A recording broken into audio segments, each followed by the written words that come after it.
conversation around election data and election funding and costs without, I think, hearing from Charles Stewart, who is, of course, renowned. You are, I believe, the only political scientist with a drinking game. I am. At least to my knowledge. And that's a story for another day. But when referenced, if you watch any of the PCEA hearings, you'll notice us all reaching for our water. He kept us very hydrated. So I was excited to know that you were going to be able to join us in this effort and kind of have carrying on the conversation that we started with Mitchell around, we can't even agree on exactly how many election offices there are.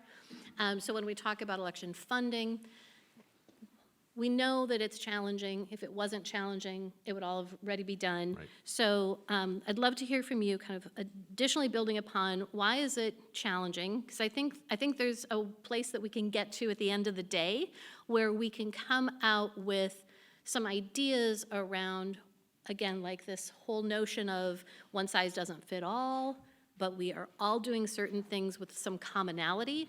How can we come out at the end of the day, the end of this first convening, around election funding and identifying what some of those similarities are? But first, let's continue to wallow in why it's so hard and what are the complexities, because that is the minutia that I think a lot of election geeks really love to discuss.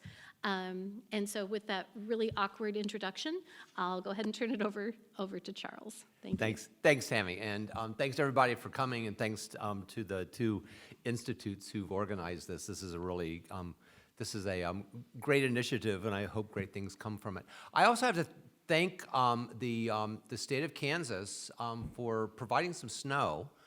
Some of y'all may, if you're not from Boston, you wouldn't know this, but they closed down the city a couple of days ago on the promise of a foot of snow.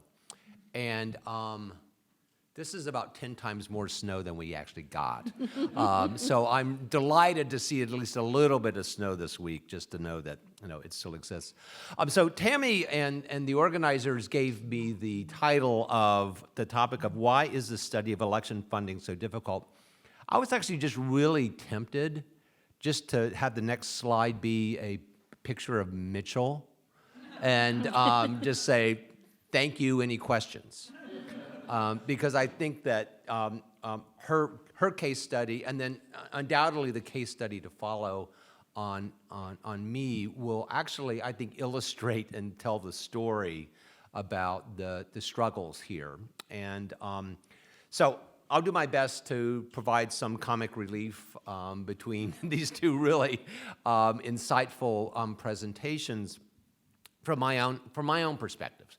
And my perspective, actually before jumping into I'll jump into my perspective. So my perspective on this starts with a report that I wrote about a year and a half ago for Arizona State has a very interesting kind of program in which they every year decide to engage in a dialogue about important divisive issues in American politics to see if they can find some common ground across the political spectrum in some issues. And 2 years ago, they decided to look at election administration.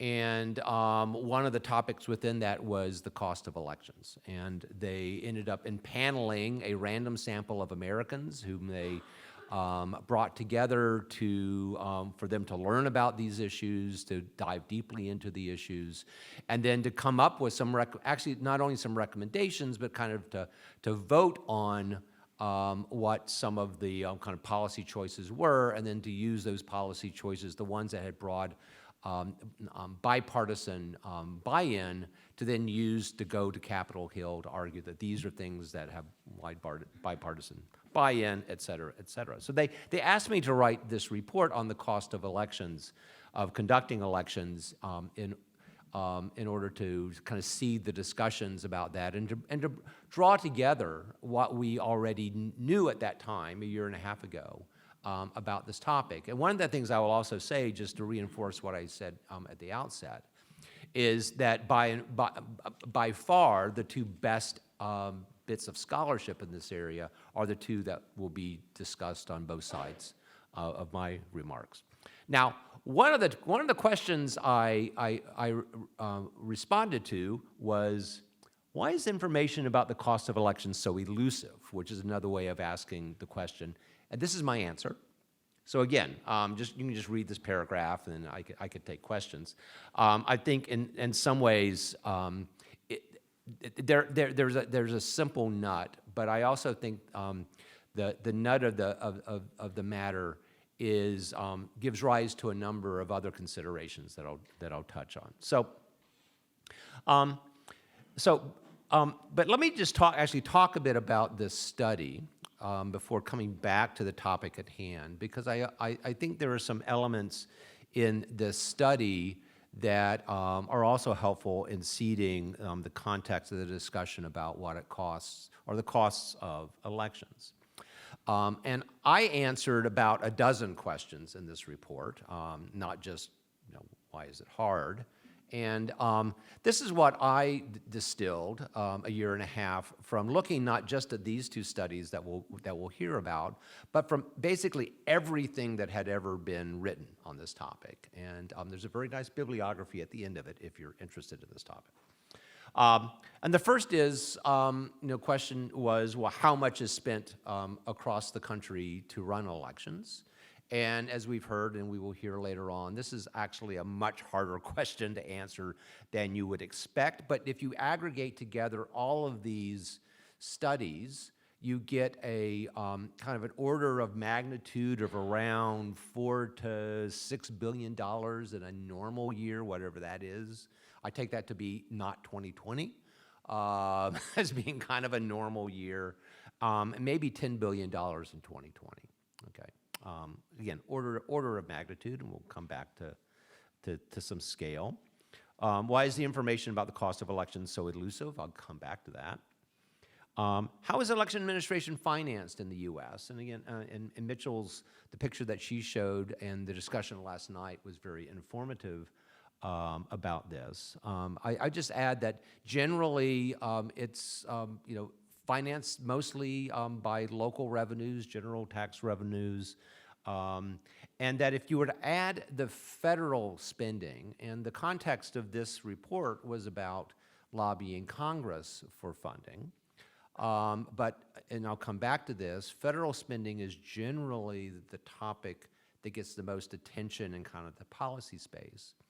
If we integrate across the last 2 decades, federal spending appropriations through HAVA grants primarily, also on the security grants, is about 4% of everything that's been spent over the last 2 decades. So the feds get a lot of attention in the news, but they're not the big player here. What does it pay for? Again, there's all sorts of categories, and but there's capital expenses and operating expenses. And the capital expenses are largely the voting machines, which if you were to buy everybody a new voting machine in America, it would cost a couple of $2 billion. That's about the size of the lawnmower industry. But the difference is that they buy that many lawnmowers every year, as opposed to buy one lawnmower and now nobody buys lawnmowers for 10 or 20 years. So, and then the operating expenses to run the elections. What was different about 2020, and I think, let us hope we never have 2020 again, but I think 2020 is, does illuminate what happens when there is an emergency, or when we find that we're shifting, for instance, from all in-person voting now to running also a mail operation. And it looks like we basically doubled what we normally spend in 2020 to run that election. And the most fundamental reason for that is that in most of the country, except for maybe the 3 states that had a legacy all vote by mail, almost every state essentially ran 2 elections in 2020. because most states were running an in-person operation that was more expensive because of social distancing and all the rest. My sense going around the country is that most jurisdictions with in-person voting really did not scale that back all that much. And in some cases, actually expanded it because they had to find different new locations with bigger gyms or bigger whatever. And they were running a mail operation. And the mail operation, was a parallel operation. So there is that. Then, there's this question that arises in talking about funding and the cost of elections about the federal role, and we've kind of danced around that a bit. But I provided kind of 5 answers to what the federal role might be in elections. One of it is that the feds really have no business funding elections. I mean, I think that's a perfectly reasonable, respectable argument, whether you agree with it or not. But there is an argument to be made that with a system of federalism that really is bottom-up, in which federal elections are intended to hold the national government accountable to the states that founded the country. In that case, the feds have no business funding elections because of the strings that end up getting attached that interfere with the independence of the states. Now, again, you might agree or disagree with that, but I think we need to deal with the kind of the threshold question about why should the federal government be involved, except for the fact that they have a lot of money. Actually, it was Bob Dole, right, who I think it was Dole in the presidential debate who used the who said, "Don't tax you, don't tax me, tax the guy behind the tree." Right, the sense that by going to the federal government, you're going and you're getting kind of free money. But why should you be going to the federal government to get that free money? We need to think about that. But there are other reasons for the federal government to be involved. The first is the Constitution mandates elections, right? I'm a congressional historian in my other job, and I know there used to be a time when, for instance, we elected senators in state legislatures, right? And then we mandated that we elect senators in a popular election. Okay, that's a federal mandate. We have to have elections for the House of Representatives. That's a federal mandate. So elections, in a sense, are an unfunded mandate from the federal government. So one could argue that gives rise to federal funding in this area. On top of that, the federal government mandates that states do particular things. The NVRA, National Voter Registration Act, requires states to register voters in a particular way. The Help America Vote Act requires states to have a single computerized, updatable voter registration system. You don't have any choice in that matter. The the Voting Rights Act, the UACAVA Act, there are federal laws that put mandates on the states. And one could argue, just as I know the counties will go to the state and demand, reimbursement, will complain about unfunded mandates. There are unfunded mandates from the feds. The fourth is that federal elections just have more voters than state and local elections. And it looks like that on the margin, about half the electorate, between a quarter and half the electorate, are federal-only voters. So if one thinks about what it takes to accommodate those federal-only voters, that's a lot of people. If states were only doing state and local elections, my guess is that a lot of the scale that states and localities have would not be what they are right now. So there's that marginal cost by having federal elections.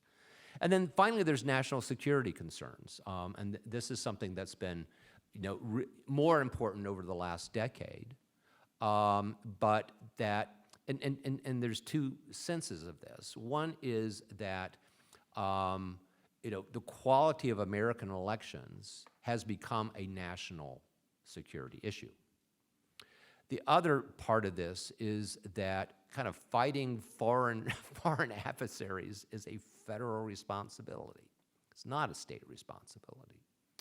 And so there's arguments to be made, but we need to kind of grapple with those arguments, and those arguments, how you land on these various arguments can help to frame how we feel the federal government should be responding, and by how much they should be responding and helping out. And then there's, ways of thinking about appropriate amounts and forms of support from the federal government, which range from being the crisis manager of last resort, which is what they are right now, to maybe supporting elections using arbitrary rules of thumb.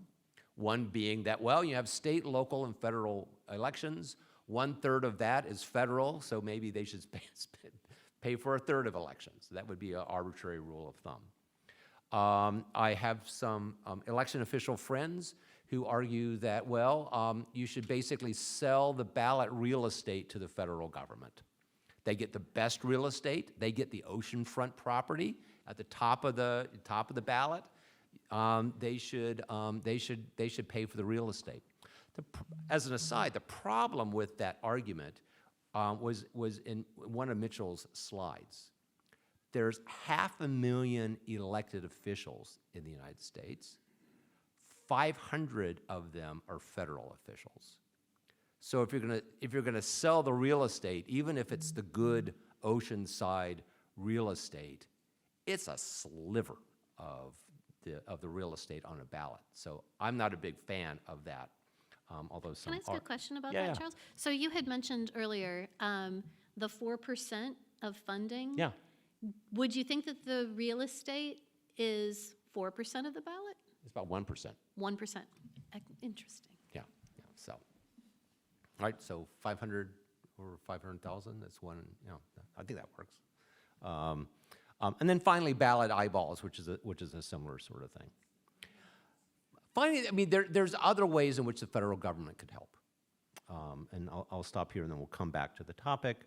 First of all, there's basic R&D, research and development. I was on a panel of the National Academy of Sciences about 10 years ago, looking at election issues, and this is one area where we did point out that federal government supports R&D in a lot of industrial sectors, a lot of public policy sectors. This could be an area in which the federal government could act. There's justifications for federal R&D. In general, this is an area that could benefit from it. It could create, this is my favorite one, it could create a market for recount insurance, which I think that would be a good idea, recount insurance. And then the feds could actually pay for research into federal funding. This is, I have an earmark for that. There you go. All right, but to return to the topic of why is it hard? So most of this will be first of all, I want to just start with some general observations about studying election administration in general. And I think one of the issues is what I call how hard could it be-ism. And that is to say that in my travels, and I'm sure, this is the experience of the folks in the room, but this is a point I oftentimes make when I talk a lot to state legislators and other folks. There does appear to be a sense out there among the public, among decision makers, among appropriators at all levels of government, that running elections, how hard could it be, right? You do a ballot, you run it off, and we've all used Xerox machines before. You just do that. We've all put things in piles and counted them up. We've all kind of written reports. We've all done that stuff before. How hard could it be? Right? How hard could it be? Damn hard. But if you think it's easy, then the idea that understanding what it costs is not all that important of a thing. And finding ways to communicate with decision makers really how hard it is and the different parts involved in a systematic and a plausible way is a really important thing. Okay. That's one thing. The other thing is kind of related to this, and it comes to a quote from V.O. Key's Southern Politics and State and Nation. This is a book written in 1946. I would argue it's the best and most important book ever written in the field of political science. It was about Southern politics, and V.O. Key had a chapter on election administration, and at the beginning of that chapter, he writes that over most of the United States, the conduct of elections is the most neglected and primitive branch of our public administration. Now, he meant that in terms of, at the time, 80 years ago, that election administration was kind of a backwater. Not only was it a backwater, but it was violent in most of the country, which is another reason why it was a backwater. Nobody really wanted to be involved in it because people regularly got killed running elections, even as recently as in the 1940s. And I can give you examples. It was not where people wanted to be. It was not an area that people were trained in.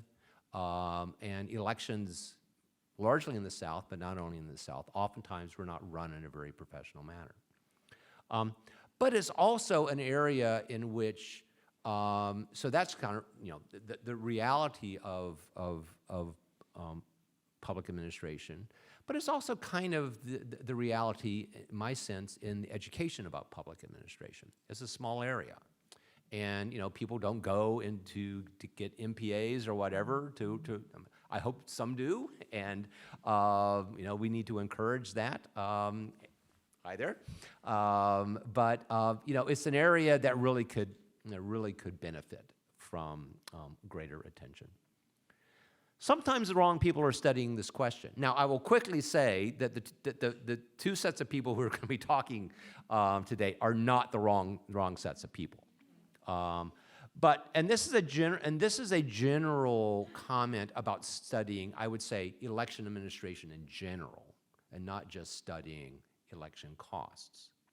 And that is, in this area of election administration in general, it's usually people like me with political science degrees. Now, what we are seeing with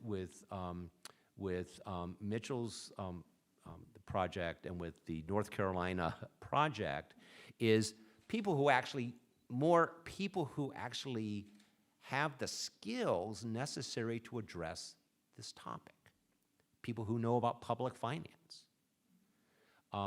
People who know about public management. Public policy scholars. Census Bureau statisticians. Right? The Census Bureau has been gathering data like this for a century, well over a century.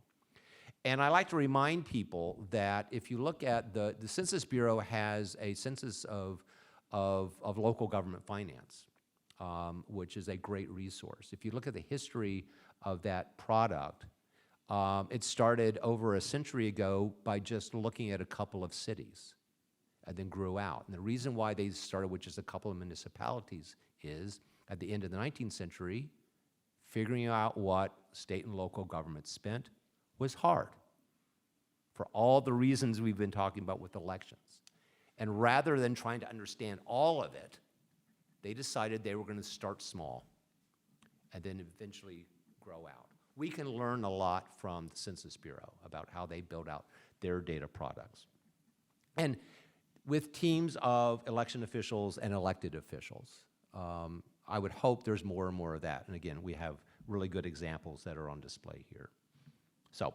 So now back to some topics that we might study. Now, the easy thing for us to put within this rubric of studying funding of elections is answering the question, what do state and local governments spend on the conduct of elections? That's the easy question, and that's a lot of what we're going to be talking about. But there are other questions that we might want to admit into this study.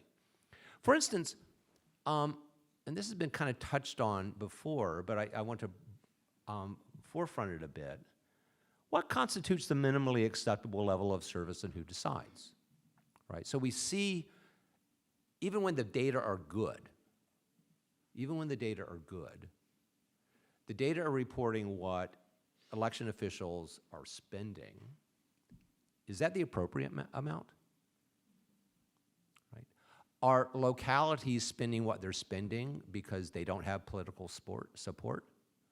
Are they spending what they don't have to spend because they're in a fancy place and they can do all sorts of neat and nifty stuff? It strikes me that we're not going to address the both the intellectual issues and the political issues until we've identified what's the core set of services that must be provided to all voters and at what level. Unless there's that consensus, it's going to be hard, even when the data are good, it's going to be hard to make sense of that good data, right? So what's minimally acceptable level of service? There's a related question, which is what's the relationship between funding and performance? What's the marginal benefit of another dollar spent in election administration? What does it get you? That's the sort of thing that hasn't been addressed either, but it strikes me as important not only for kind of public finance professors, but also for going to legislators and county commissioners and city commissioners and the rest and making an argument that we need another $1 million. We're underfunded.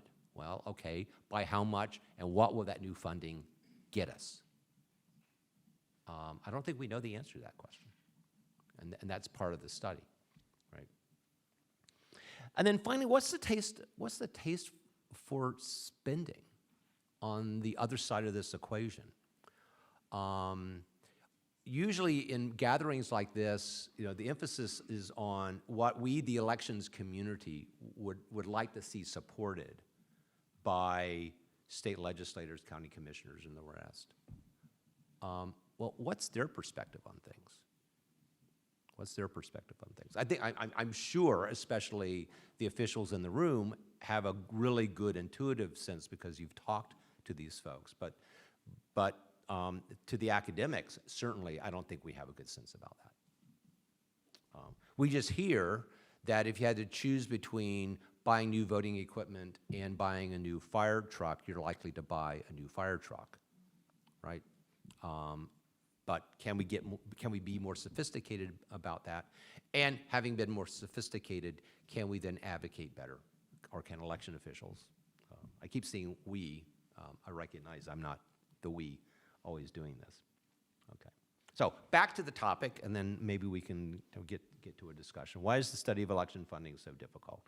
And just to come back directly to this question, the amounts are small. So why separately account for it? I think that's a lot of what we saw in Mitchell's study, and that's a lot what we'll see in the North Carolina study. There's all this variation that's been talked about already. And the Census Bureau's annual survey of state and local governments doesn't ask about it. To the degree that if you look in that study, and if you believe all these estimates about what it costs to run elections in the U.S., the order of magnitude of a typical year of election administration expenses is about what local governments spend to run parking structures. That's about the order of magnitude, parking lots and parking structures. Another way of contextualizing that is this.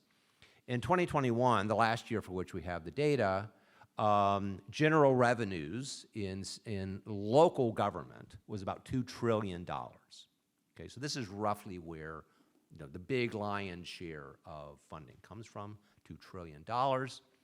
About $5 billion in elections.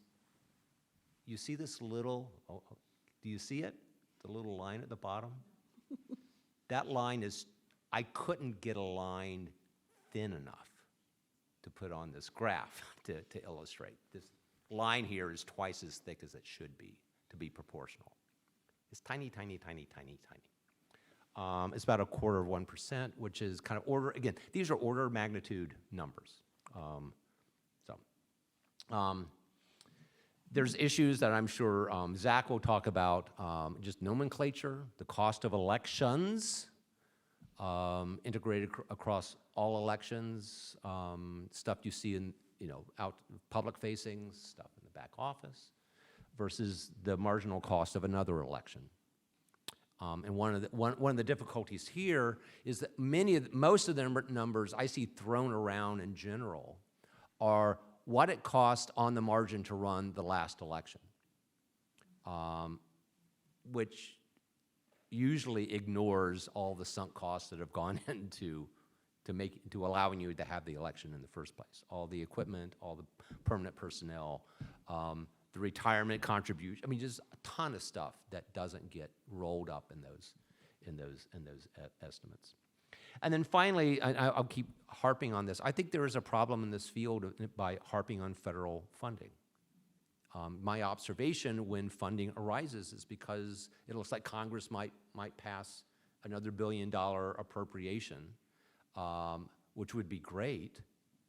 But that's really, as I said before, 4%. That's not where the business is. And so to make this a local and state issue, would really help things.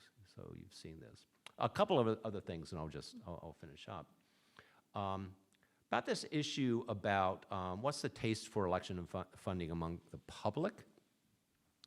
So this is a finding from some of my students in my election lab have begun to do survey research asking the public about how they feel about election funding. One of the questions asked in their very first survey, they just asked people to guess, because they could only guess, what fraction of elections expenditures are provided by the federal government, the state government, and the localities. And this triangle, here's another triangle graph. I know, I'm very excited for another triangle. Okay, so here's how you read this. This is all the respondents from the survey. If a respondent said the federal government pays everything for election, they're at the very top vertex. If they said that the locals are spending 100%, they're at that vertex. And if they say the state, they're over on the left bottom. And you'll see that kind of the average has the states and the feds paying for most of it, and indeed all of it. When in fact, that's the reality. Okay, so if we think about, so we're here because we want I know there are people in this room who care intrinsically about how much we spend on elections, what's the cost, and those other things. I think the important reason for understanding that is to make sure elections are run well. Well, to the degree that funding is, funding for elections is competing for other things, if the public thinks that this is not an issue of state and local spending, then it's going to be hard to make an argument that this has anything to do with state and local politics and state and local spending. So there's just a matter of getting the public to recognize this is a state and local issue. So that's one of the things that we're funding. The other thing, this is for Zach, we've also asked people, does local government spend too much, too little, or about the right amount for various types of spending? We have for elections, libraries, public parking, parks and rec, police departments, and schools. Dark bars are we're spending too much. And at least in this representative sample, the area in which the public said we're most likely to be spending too much is in elections. Compared to other areas, but schools, police departments, kind of think about this. So this is the competitive environment in which this kind of larger policy area is being fought out. Okay? Can I wrap my brain around that for just 1 second? Yeah. So the triangle chart is showing that the respondents believe that it's all being paid by the state and the feds. Right. And they believe that what is being paid locally is too much from the second chart. We think so, yes. Even though that is completely... Oh, yeah. And so Okay. I also have to say, as an expert in elections and public opinion, I don't think the public really thinks deeply about this, and these are answers that you get from the public when you ask them, boom, give me a thought. But it is a starting place, right? Maybe it's the opposite of like Army food, right? Sort of no good and not enough. So this is it's the other guys, and maybe in fact that might be one of the issues as well, is that if you think that it's the federal government that's providing all this money, and if you think that the federal government is too big, then that's another way in which you might think that, well, we're spending too much on elections. So something that we need to study more of, certainly. But again, and I'll just stop there and say, why is the study of election funding so difficult? Well, it doesn't have to be. And it starts with getting the facts right and, kind of getting the facts right. But it also involves doing some work on the context of which the study is being done. Because again, there's a couple of us in the room who can write grants and do our research and get publications and learn new stuff because we're curious about it. But we're also curious about it because we think it makes a difference for the quality of elections. And so I hope it will become less difficult in the future. So I encourage you to get in touch with me by email and all the socials, and pay attention to come and visit my lab's website as well. So thanks for your time. Awesome. So I took a number of notes, and then we want to open up for questions, but I had a couple of things I wanted to just kind of mention briefly, and that is, we often think about necessity being the mother of invention, and so we know that in elections, when you are under-resourced, sometimes you have to be incredibly creative. When we were having dinner last night after the event, we were talking about, I've always said once I retire, if I ever do, I'm going to do a coffee table book about the PVC use in elections. Because people make all sorts of stuff out of PVC because they don't have a lot of resources, and PVC pipe is strong and it's cheap. So everything from Solano County in California has my favorite use because they incorporated rolling Christmas tree stands, 2 of them, Christmas tree stands with PVC pipes as an archway, and then they took some tablets and zip-tied them to the top of the archway, put some RFID chips in their equipment, they roll it underneath, and it checks in their inventory. Christmas tree stands is what they're using. I've got a number of other examples, but we know that whether it's a vote center or figuring out a creative way to use PVC pipe, some of this is moving the profession in directions that we maybe wouldn't have moved in some cases. I don't think that's a reason to not think about resources. I've had election officials say, there's the fire truck, but there's also, I had someone say, well, we had set aside, we were putting aside money because we knew we were going to have to buy new voting equipment, and their board swept the funds because an election was coming up, and they wanted to put in a new pavilion in the park with their name on it because there was an election coming up.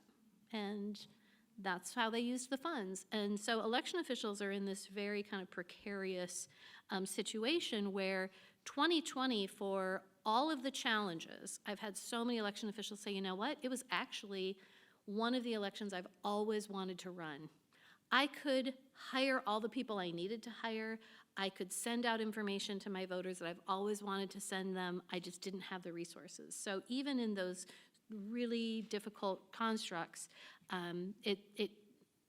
good things come out of it. I wanted to share one other thing before I open it up, and I was trolling through, well, maybe not trolling. I was scrolling, that's what I meant to say, Freudian slip. I was scrolling through one of the social media platforms last night, and this was from Carl Frederick Herman in Arapahoe County in Colorado on LinkedIn, and he posted, helping the public understand the county's financial challenges. And he has a thread about the significant budget shortfalls that they have starting in 2025, because the growth in the budget has been flat for 25 years, despite increasing costs, population, and demands. Inflation along with everything else, has affected the cost of providing county services, including insurance premiums, building maintenance, life-saving vehicles, equipment. The county only keeps 13% of all property taxes collected, and the remaining is distributed to hundreds of other taxing districts, such as cities, towns, school districts, utility districts. Although property values have increased in recent years, the county has always reduced its mill levy to offset those increases, meaning that the property owners don't pay more to the county each year, and the county doesn't collect that additional revenue. So maintaining a balanced budget each year, the county continues to defer maintenance on roads, buildings, limiting new hiring and personnel retention, and limiting or reduced needed services. And he goes on to lay out all sorts of other impacts. And this is the situation that I think election officials are in. And it's difficult to compare to life-saving services, but we know that the foundation, the bedrock of our society are the free and fair elections. And so for better or worse around critical infrastructure, it is critical infrastructure. So I want to open it up to questions now that I've gotten on my little soapbox. I'll step back off of it and see if we have any conversations that people want to kind of dive into about. Even though we know this is difficult, I think there is a path ahead. Mm-hmm. There is a way to do this by identifying where some of these streams are. And some jurisdictions may say, I don't want to go down that path. Mm-hmm. But others may say, I didn't know that was a path I could even contemplate. And so I want to open it up to the room if there are any questions, comments, concerns. If you want to refute anything we've said, emphasize it. Yes. Refute. Commissioner Hovland, Commissioner please. Hovland's hand goes right up. That's good. Thank you, Ben Hovland with the U.S. Election Assistance Commission. I had a question, Charles, about the last graph you showed, and I was interested in a number of ways. But sort of first and foremost in my mind was, again, how much people's work conflating with politics, and like we know the public hates negative ads, and so when it's like, is too much spent on elections? Oh yeah, it is, because I see these negative ads on TV. But then separately, I didn't know if you'd seen any studies where there's been a treatment, like education around, okay, we spend less on parking garages. Now, what do you think?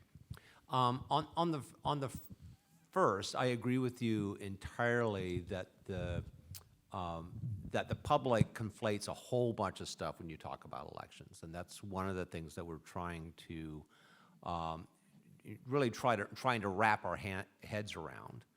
At least my students are trying to wrap their heads around this. And in addition,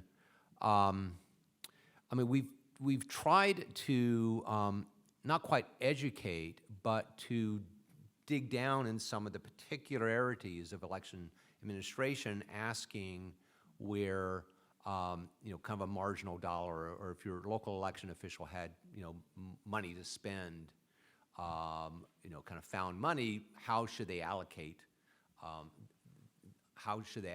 that spending? And you do discover there that it's also it is that itself is highly politicized, and that's another thing that again, I know practitioners are well aware of this, but in thinking about moving from our knowledge about, growing knowledge about what it costs to run elections, to then advocating for, the right amount of money, we need to just recognize that, even those pots of money or the things that they would be allocated for are highly politicized these days. And then finally, I would say that one of the things that I'm interested in, and a number of colleagues in kind of my field are really interested in what messages work, because I think that I would just say that what we know right now in terms of public opinion research is that some messages that are made on behalf of election administration are helpful, and others of them backfire. And we need to be careful about what those educational, especially to the mass public, what those educational messages are, and how we go about them. And Commissioner, I thought you were maybe going to say your pothole. I'm saving that for later. Okay. All right, all right. Just let you all know, there's a very interesting comment coming up about potholes. And I think one other thing about the conflation is absolutely right. So last night we heard there was a question from the audience about the Postal Service and removal of sorting equipment and could we possibly handle all the ballots. Think about in your own household, if you vote by mail, you'd get one ballot. Think about all the political mail you get from the candidates, from the PACs, from everybody else. The ballot is not the problem. There's not going to be a problem with the Postal Service being able to deliver the volume. Now, there can be some idiosyncrasies about delivery quality in some places. I'm very cognizant that Johnson County, I know you have a problem with the processing plant. It's been a perennial problem. Maybe it's fixed now, but I will say that was a problem for a long time. So there is that conflation there and concerns that we need to make sure that we're right-sizing. Do we have? It's like Connie had. Oh, excellent. I just had a comment, Charles, to kind of add to your presentation, but I found in elections, the election people are focused on having a successful election, and we will do that if it means dying in the trenches.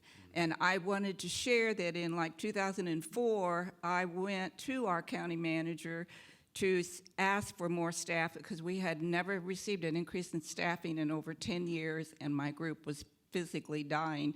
And his comment back to me, which I will never forget, was, Connie, you're doing such a good job, I could never convince the county commissioners that you need anything additional. So after retiring and doing consulting work, I discovered that the only way election people actually get additional funding at the local level is when there's a catastrophe. And that's when they bring in a consultant, and then they get a bigger building, or they get more staffing, or they get more equipment. So I'm not sure how we fight that battle, because I just got up and went back to the election office. Right. And one could argue that at the kind of the national level, the catastrophe model, as I mentioned, kind of, the insurer of last resort has been, at least at the national level, how we've been rolling. Right, sort of the 2020 election, the cybersecurity concerns. When you have a catastrophe, that gets the attention of people. I think that the hypothesis behind some of these studies of what it costs is at least based on the hope that by having the right comparative data, and again, there's lots of cautions from the Auburn study. But by having the right comparative data, at least there's the possibility of maybe kind of, I don't know how easy it is to embarrass county commissioners. Probably pretty hard to embarrass them, quite frankly. But, kind of reasonable comparisons with comparable jurisdictions. And if we had better data, and if there were reasonable standards of service. Again, this is why I think standards of service is an important thing to think about, and could be something that a state could do, and maybe under the leadership of like the state association and other folks, to kind of get a group of folks together and decide, well, this is what staffing should look like, and this is what a county office should be. There are other areas of public service that have done this with varying degrees of success. The one that I've studied, and I know Zach knows about, is public health, where there have been movements around places around the country where they've kind of gotten the stakeholders together to, first of all, kind of specify, well, this is what a public health office needs in order to operate at a level that has broad buy-in. What would that look like in Kansas if you had a representative stakeholder group of people from around the state, wide variety of perspectives? What's the right staffing level, and what's the right level of other services? Is a I voted sticker, is that a nice to have or a must have? you know, just kind of. Oh, we know the answer to that. Well, yeah. Don't ever try to take that away, or you are in serious, just staff up the phones, that's all I gotta say. With that, I want to thank Charles for sharing that information with us, and thank you again.